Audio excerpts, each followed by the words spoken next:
தென்னாடுடைய சிவனே போற்றி, என் நாட்டவர்க்கும் இறைவா போற்றி. வேதாரண்யம் நாம் செய்த புண்ணியம், தாழிட்ட கதவும் தமிழ் மொழி கேட்டு தானே தாழ் திறந்த தலம்.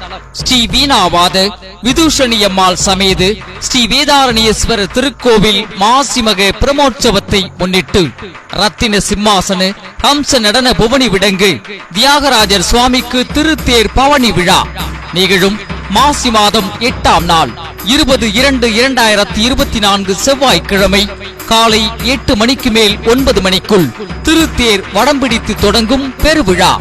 மங்கள வாத்தியங்கள் இசைக்கப்பட, பாரம்பரிய தமிழ் பறையோசை ஒலிக்கப்பட, நான்மறை வேதங்களும் ஒலிக்கப்பட, சிவகண தாளங்கள் முழங்கிட, அதிர்வேட்டுகள் வெடித்திடு, பின்னதிரு மன்னதிரு தியாகேசா தியாகேசா என பக்தர்கள் ஒலி எழுப்பிட, 4 வீதிகளும் ஸ்ரீ நீலோத்பலாம்பாள் சமேது ஸ்ரீ தியாகராஜர் வலம்பெறும் உன்னத பெருவிழாவில் பங்கேற்று வடம்பிடிக்கு அனைவரும் வருக, இறைவன் அருள் பெருக என அழைப்பது திருக்கோவில் நிர்வாகம்.